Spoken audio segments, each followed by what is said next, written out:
An investigative report commissioned by the Southern Baptist Convention says top leaders of the church group mishandled sexual abuse allegations for years. Welcome back to today's episode of the Preacher Boys podcast. I am joined today by Dominic and Megan Benninger. They last came on the show about 9 months ago, and in the show they talked about the abuser database they were creating for the Southern Baptist Convention called BaptistAccountability.org.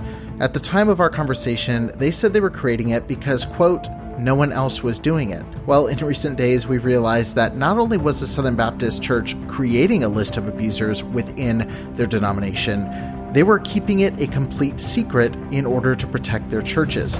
A 204-page report was released that included the names of several people that had been documented by the SBC but kept private. We're going to talk about this revelation, all of the news reports that have been coming out, and where Dom and Megan hope things go next, as well as how you can support their mission over at BaptistAccountability.org.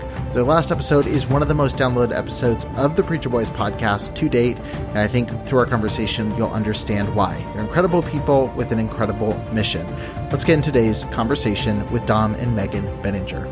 We first talked 9 months ago, and you said that you started your abuser database because nobody was doing it. I was listening to the episode, and I kind of laughed when I listened to that part because not only were people keeping track of abusers in the SBC, they were keeping the list private to protect the SBC. So, I think it was a kind of a timely episode. It's interesting listening back, knowing what we know now. Like, first and foremost, I just have to ask, you've been putting together a database independently of the SBC for this long.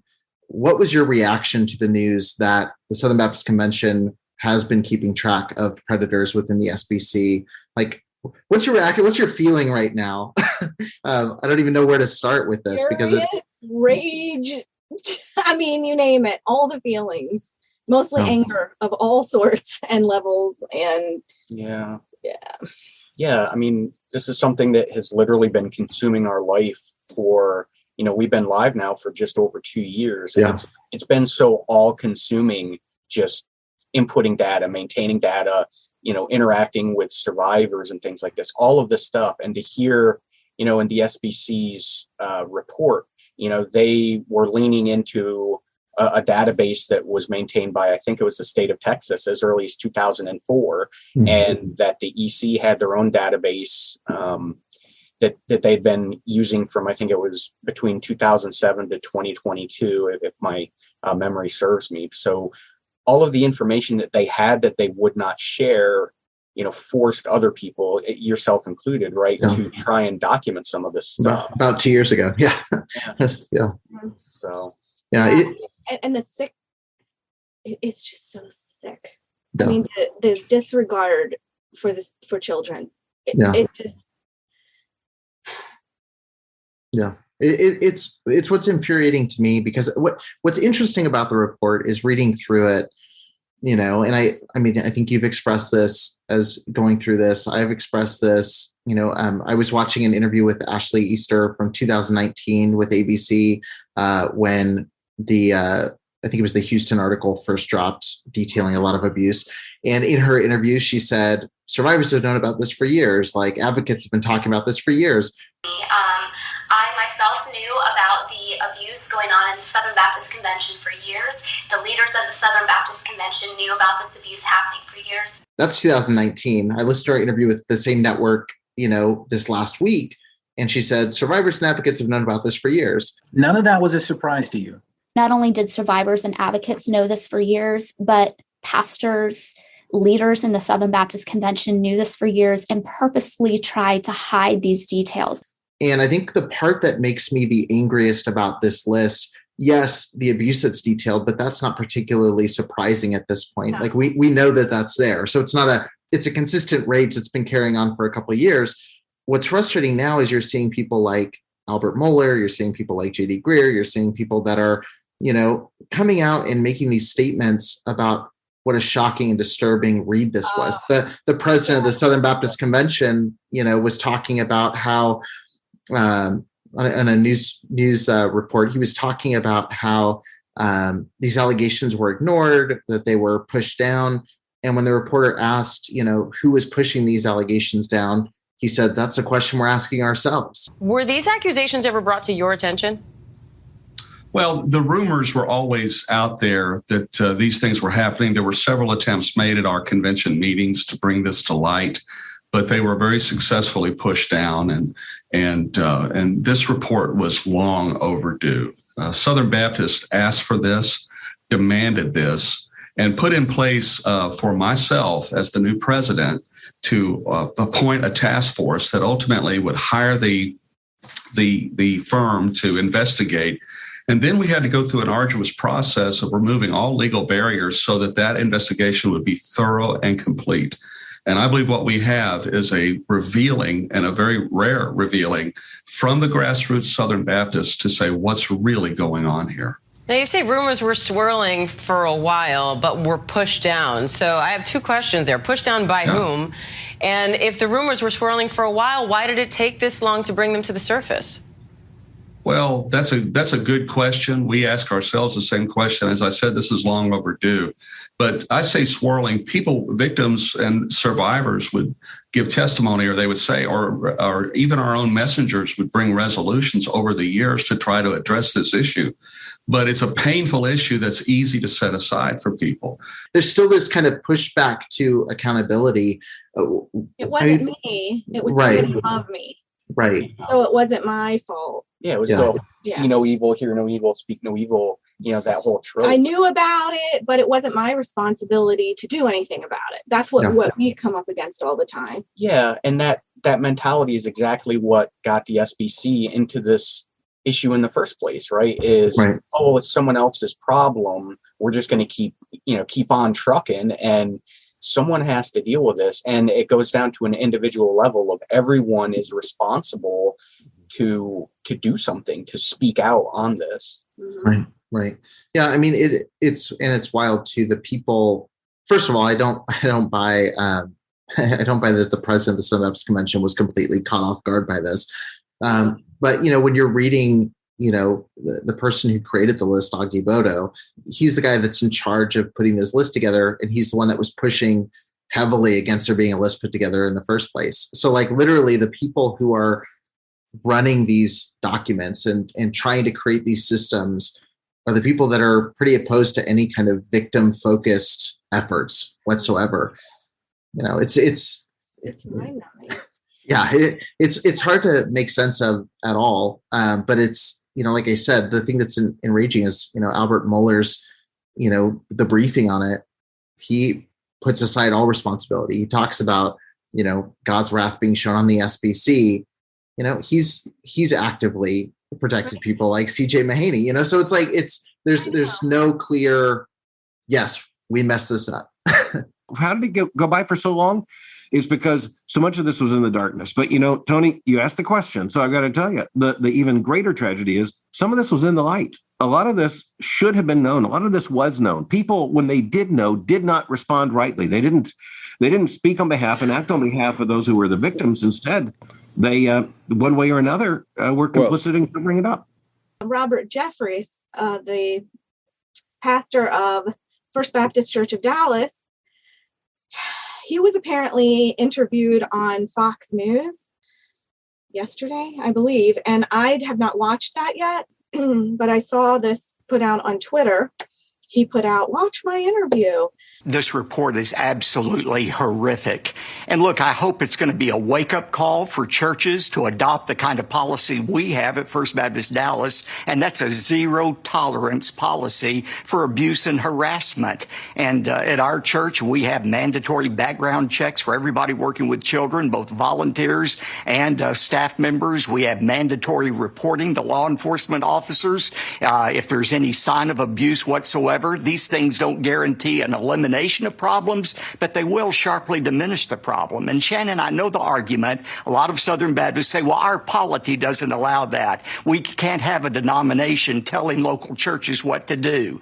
And that's true. But I tell you who does have the authority to institute these reforms, and it's the members sitting in the pews. And I would encourage any of your viewers tonight who are a member of any church to demand that your church have safeguards in place place to protect women and children in the church. The church ought to be the safest place in the world for women and children. Very soon at his church, at First Baptist of Dallas, they are having Paige Patterson coming to speak.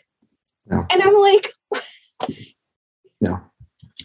I mean, here he is speaking on the national level for the SBC, probably saying, I haven't seen it, but probably saying, oh, this is terrible. We're going to do something, And then he has Paige Patterson scheduled to legitimately speak at his church. Yeah, it's crazy. Yeah. Oh, sorry, Tom, did you want to add something to that? No, sometimes words escape you on the theatrics of all of this, right? Saying the right things, but doing absolutely nothing. Right. And it makes it hard to record podcasts about it because I've been sitting on this for, a couple days thinking about it. And it's one of those things where it's like this, every news article I read keeps saying it's a bombshell report or this bombshell.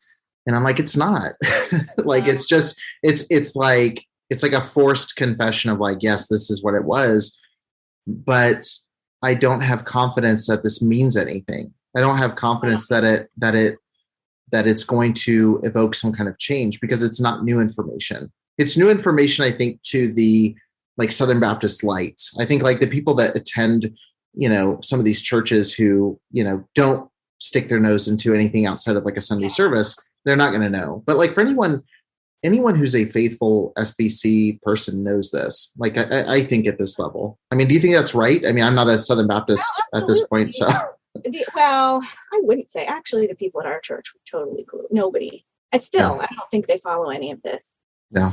But because they just consider, we're part of that, but we're not. Because we're autonomous. So it's that whole attitude of this isn't me, this is them. Yeah. And I think that the thing that was shocking, the only thing that was shocking and new, and it's still not shocking, was that they were recording it, that they had their list.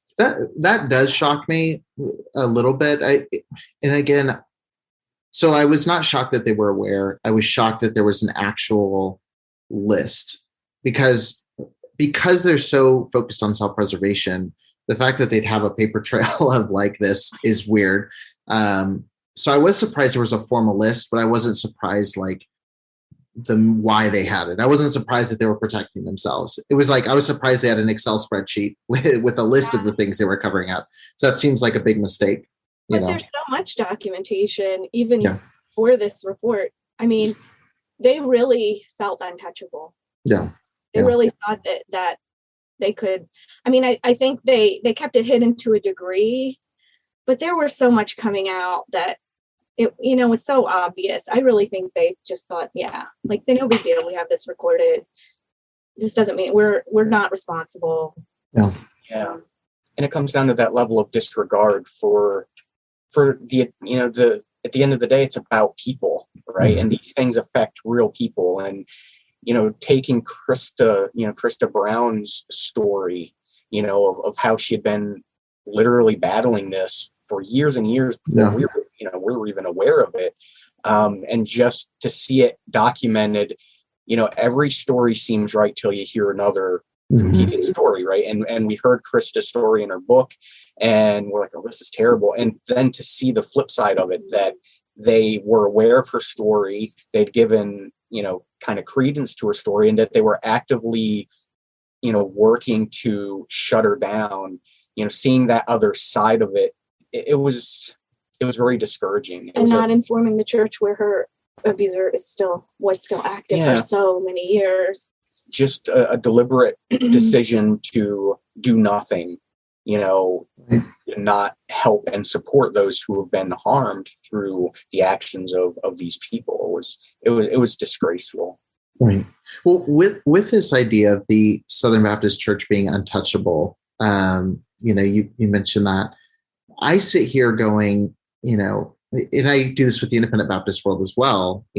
I get this feeling of they kind of seem like they are because at a certain point, what more can you say? And I look at, I mentioned Ashley Easter in 2019 versus now saying the exact same thing on a television channel. We look at, the work you're doing, a lot of these names are already out there. There's many names that weren't, that will be added, I'm sure. There's names that, I've shared stories of, that are adjacent to the SBC. It's like the information's been out there, not on this level. I don't think the national, the CNN reaches further than ours. But at this point, do you have a sense that there's any kind of shift in the average SBC churchgoer? Like, do you expect there to be some kind of fallout from this, or do you think it's going to be kind of forgotten in the next couple of weeks? Like, what's your finger on the pulse on this? You're going optimistic or pessimistic? I'm super pessimistic all the time about it. But I guess there's always hope. Yeah, there's hope. I mean, to be fair, we were already approached by one state level SBC entity wanting to get on board with creating and maintaining their own database, which is encouraging. That's progress. Just yesterday. Yeah, that was yesterday. So, look, it's something, right? Maybe on a micro level, some of the entities, state level, and maybe even individuals might change, right? And there's a hope for that. Organizationally, I'm very skeptical that this is going to change anything, at the high up levels of SBC. Well, and I was really put off by I read the recommendations. I didn't read the whole report. Dom's really going through it with a fine-tooth comb. But I read the beginning parts and the recommendations. And one of the recommendations is that they would make a database available to churches in there. Yeah. And I was like, no, like making it available to churches sounds like it's going to be a membership based.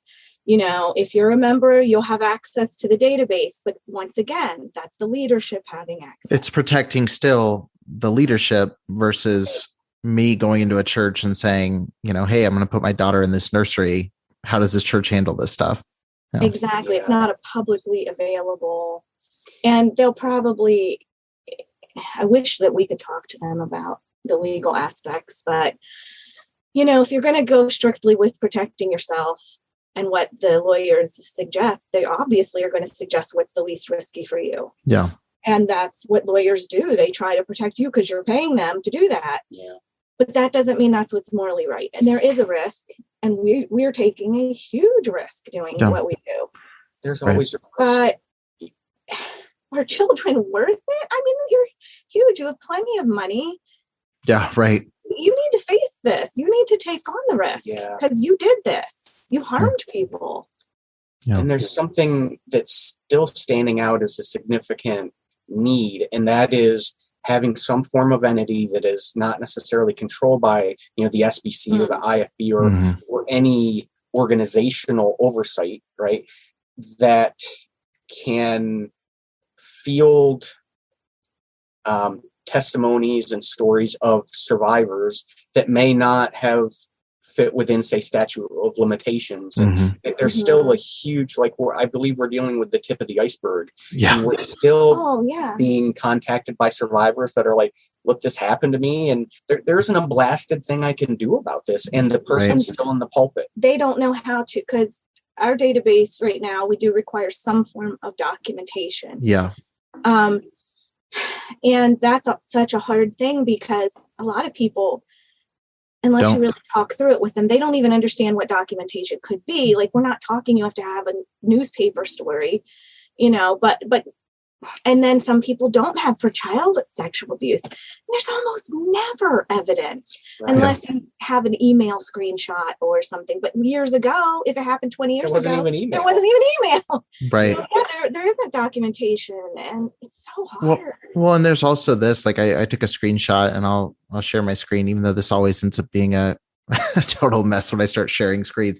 But I was looking at, one of the charges, I was going through and finding all the independent Baptist names that were associated with the list. And there's so many stories that I've come across like this. This is one of the redacted names for those that can't see it.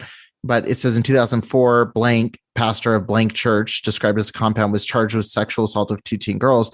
The charges were later dropped after the accuser stopped cooperating, fearing for her and her family's safety.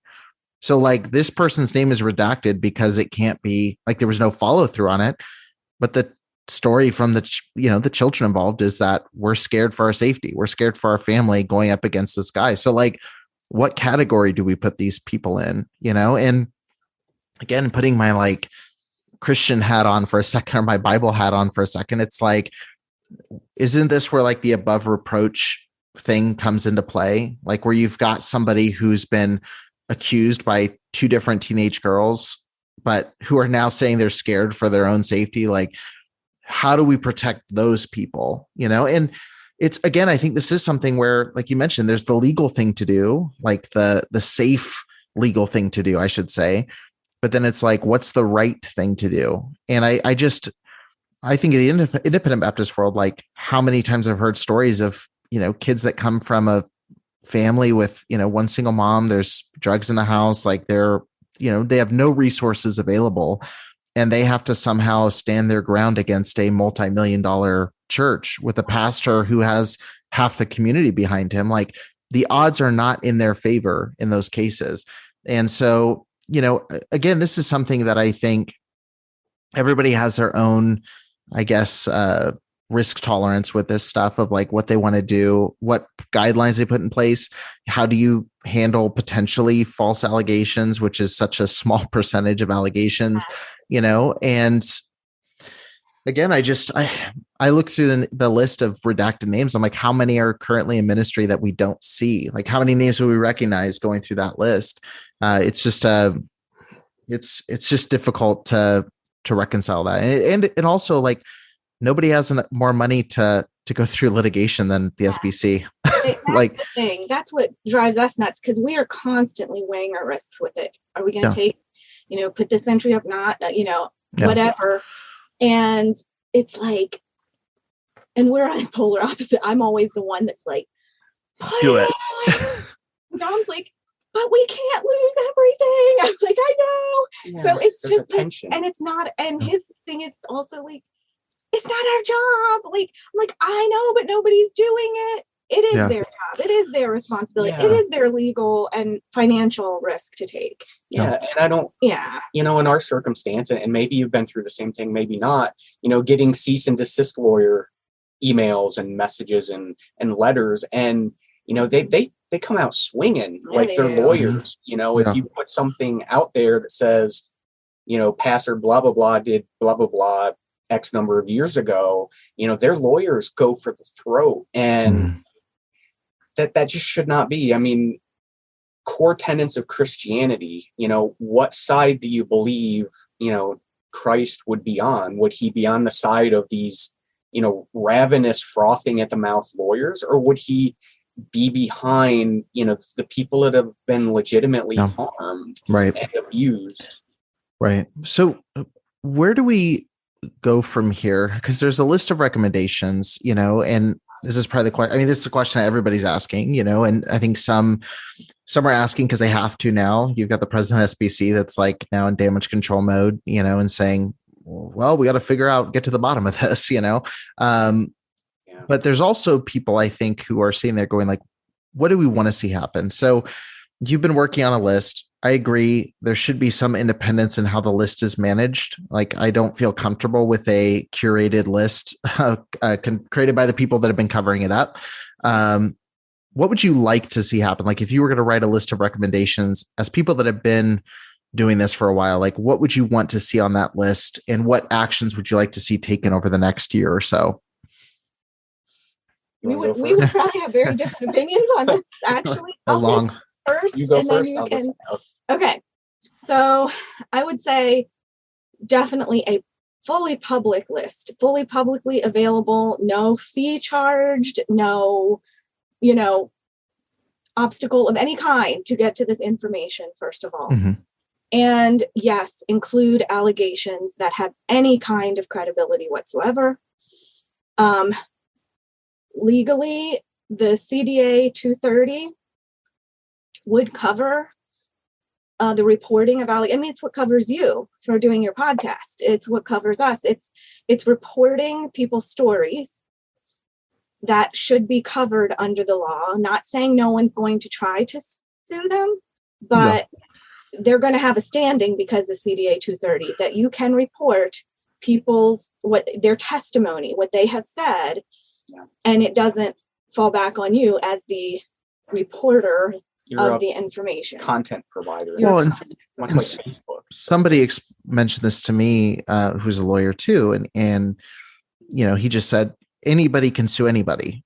You know what I mean? Like that doesn't mean that you're inherently in the wrong. When you receive a letter saying you're being threatened with a lawsuit, which is what you're going to get first, like anybody can do that. Anybody can write a cease and desist. That doesn't mean that you're automatically guilty of something or that you've done something wrong. It's their first roadblock to getting you to stop. And most people do stop when they get that first cease and desist. So I want to mention that for anybody who's hesitant to share someone's story or is nervous about repeating a story. Like first of all, I always tell people to share the story. I'm like, I'm going to get sued before you do at this point. But also, one of the things, like, it's a lawsuit, a threat of a lawsuit doesn't mean that you're already in the wrong or that legally you've done something. Like, there's a long process to work that out. And so much is covered under free speech. So much is covered under, like you said, documenting and reporting. Yeah. That's what I was going to say. So I would recommend that they consult with lawyers who are experts in that area of the law. Yeah. Free speech, the CDA 230, anti-SLAPP is another thing that I'm trying to think of who the person was that got sued that used that. But one of the big advocates did get sued and did an anti-SLAPP lawsuit, which is, in a lot of states, they have a law where you can just go right against anything that's considered like a frivolous lawsuit. And that's a big help too. So look into anti-SLAPP. Yes, that would be the first recommendation. I also agreed with, I don't have the list in front of me. That's shameful. You should bring the list up of the recommendations. Obviously, training needs to be better and mandatory. And I know they can't make it mandatory because of the structure. I don't know what the answer is to that, but the thing that they can do, absolutely, another thing that's coming up is recording the ordinations.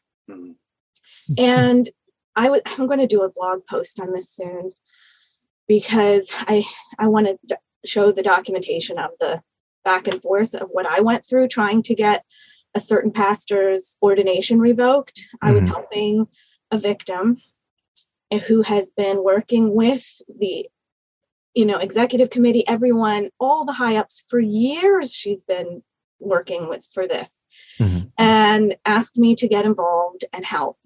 And I helped her contact a pastor. It went, I'm going to explain it all in the blog article better, but it came down to, in the end, I was put in contact with Travis Wassow, and I don't even know if I'm saying that correctly, but he was, I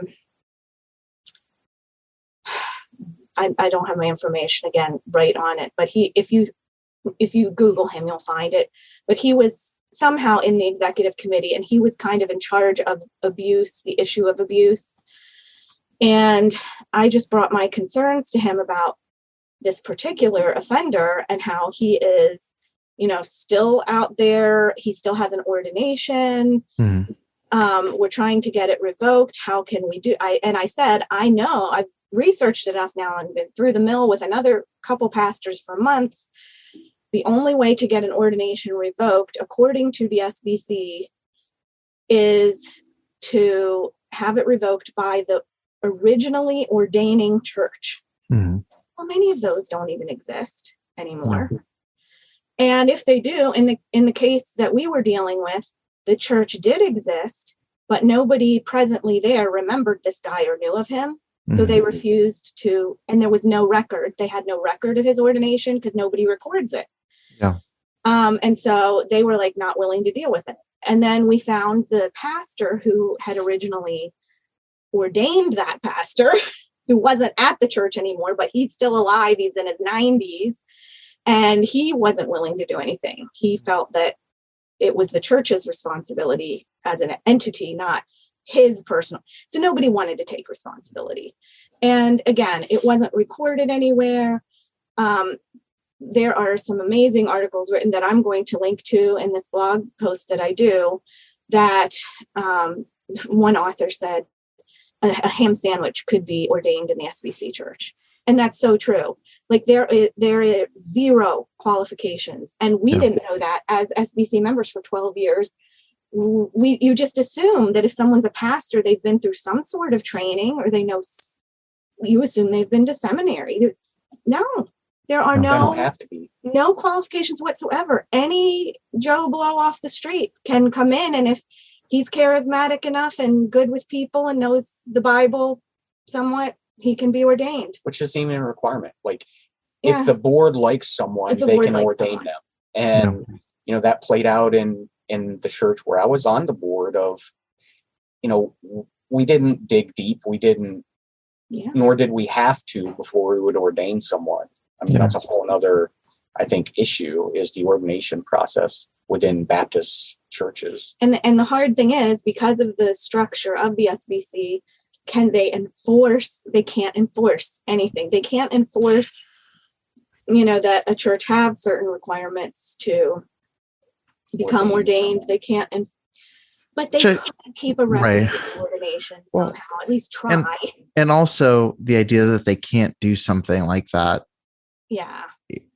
isn't 100% accurate, because when they want something to happen at a wide scale, they can make it happen very quickly, and again, it's their organization. So it's like the idea that they can't require churches in their organization to have mandatory background checks, or they can't enforce that people have to, the people who decide what they can and can't do are them. It's like the idea that, we can't keep track of this, like obviously they could, or the idea that as soon as a woman becomes a pastor or a church, they're quick to say you're out. They immediately, they're out. So they do know, they say, okay, you're out because you're this or that. So there's more they can do. And to say that, still, this just gets me, to say that information infringes on autonomy just kills me. I'm like, how? No, it doesn't. If I warn you that there's a tornado, I just heard a tornado warning in your town, and I call you and tell you, Eric, I just saw, on the news, there's a tornado warning. Are you aware of it? I'm not like abusing you and controlling you by telling you that. I'm saying I found some information that you need to know for your own good, and you can make your best decision. Fine. If the churches still want to hire the child molesters when they know it's a child molester, well, then it's on them. But giving people information is not ruining their autonomy in any way. Right. Well, I guess the last thing I'll ask on this is, there's so many people who have historically, I think, dropped the ball on this. I mean, there's people that have made I'll say minor efforts, the JD Greer's, initiating these task forces, which I think personally, so I'll say this is my personal opinion, so I don't get sued for saying this as a fact. My personal opinion is like that was more PR than anything. I think, opinion too. I think, same with Albert Mohler coming out now and trying to, he's taking this kind of faux responsibility of like, I've been in this is a movement that's near and dear to my heart, but he's basically advocating any responsibility that he would have on his part. Are there any people, you mentioned someone reached out to you from one of like the state, level version of SBC. Is there anybody else that's giving you like a modicum of hope of like, okay, this is something that's changing. There's some good leadership on the horizon. Because to me, it seems like there's not much of a shakeup in who's already there. My opinion is that they need to shut the doors of the SBC. Like it just needs to end and be shut down. But I doubt that will happen. But I think that's what should happen. No. I don't think you give people second chances who have harmed children to this degree. No. At all.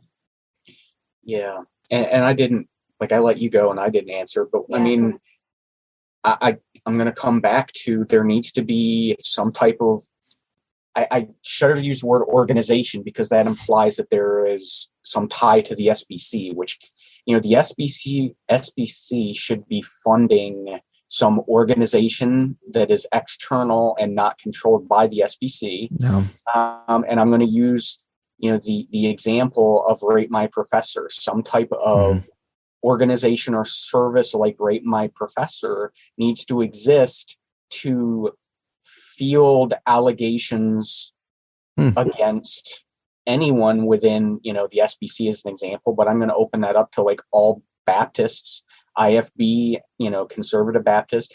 And why stop there? Why not, Presbyterians and Catholicism? Well, clergy. I mean, clergy in general. I mean, this is clearly not something that's got one specific denomination. And there you go for everyone who always says, oh, you only talk about the IFB. I'll say again what I've said a million times. The issue is the people. And you mentioned Conservative Baptist Network.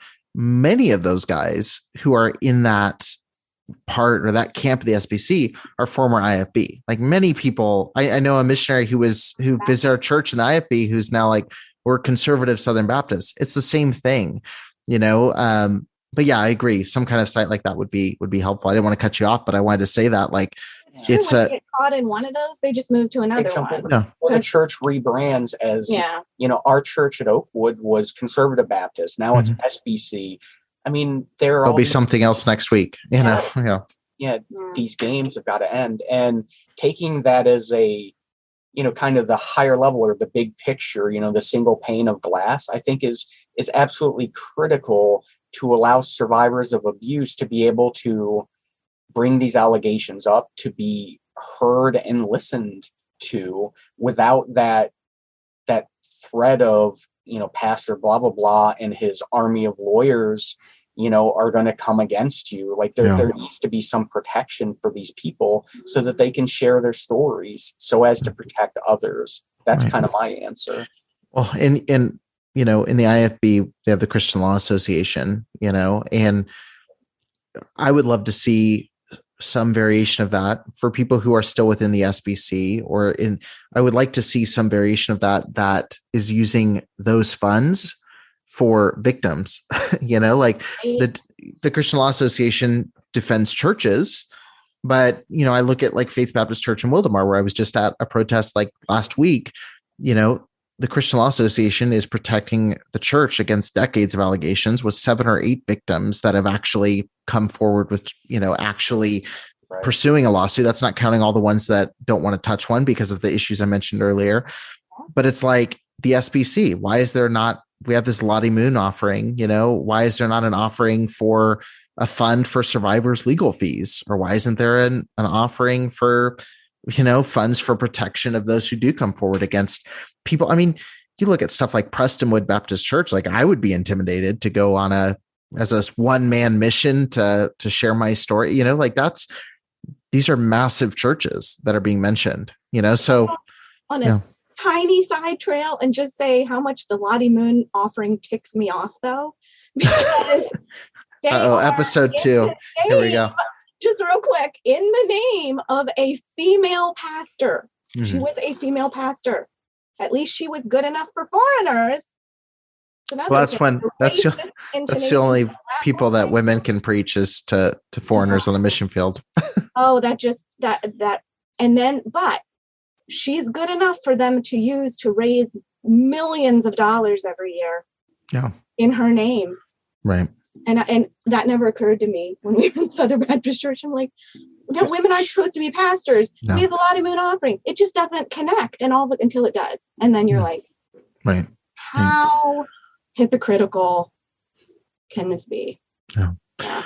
Well, at this point, you still have your database. I know you're adding heavily to it over the last week. I think we're all running on margaritas and coffees right now. So, how can people find you? How can people support what you're doing? And, if they want to reach out and find out more about what you're doing, what's the best place to do that? BaptistAccountability.org would probably be the best place. We do have a contact me form on there. We also have a submit an entry form. If you look at the menu, there's a submit an entry listing. There's a contact me. There is also a Patreon if you would like to support us financially. At this point, we have never pushed that. We've never asked or fundraised or anything. Yeah. It is getting to the point now. that it is so overwhelming for the two of us to keep this up. Like, if we're going to continue, we definitely need help financially to do that. There were some, and this is kind of a side tangent, right? But there were some, I took personal delight in taking the tithes and offerings money that I was funding the SBC with and refunneling that same money into protecting, survivors and victims of the abuse. So exactly, that's how we fund this, is through our own, what we used to use as tithes and offerings. That's how this is funded now. It's expensive, web hosting and domains, but hear me clear on this. I don't want money. I don't do this for the money. This is something that we're doing to protect people. Like, we wish we would have been protected, when we had, an abuser in the pulpit. So, give as you want to give, but we are absolutely not asking for money.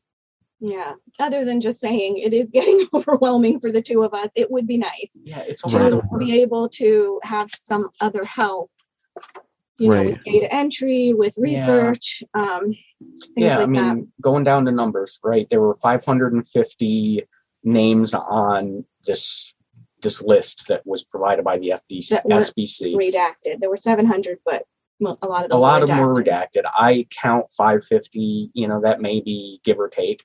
Out of 550, 316 were already in our database. That leaves 234 that I'm manually importing now. I'm 10% done. And my goal is to have all of the records that were in the SBC database or spreadsheet or data set, have those in our website, in the very near future. But there are other data sources out there, taking Preacher Boys as an example. To my shame, I still don't have all of the IFB records in there. There are other databases out there like MapList, Anglican Watch, etc. I still don't have all of the Stop Baptist Predators records from Krista's database in there, because there's just so much information, and it's literally two people doing all this. So more than money is asking people for help, submitting information through the submit and entry form. I mean, that's where there's going to be value in this, not in money. And we are working on streamlining the entry a little bit, because it is a little clunky, and people get frustrated. But that is just so helpful if people can submit ones that aren't in there. And then we have to approve it to go through. It doesn't automatically populate, but it's an immense help to us. Yeah. If anybody's willing to even just scour, Google, whatever, compare, is this person in their database? Hey, Pastor Smith, was in the news. I don't see him in this database. I'm going to submit him. That is so helpful. And that's more than money, because this is true. I don't want anyone to look and say, oh, they're just doing it for the money. I know. That's why we've never fundraised. That is ridiculous. And, I don't want money. I want people to help, to put records in. I mean, that's where the value is. And that was what our vision was. We advertised it, in the beginning as this is a grassroots effort.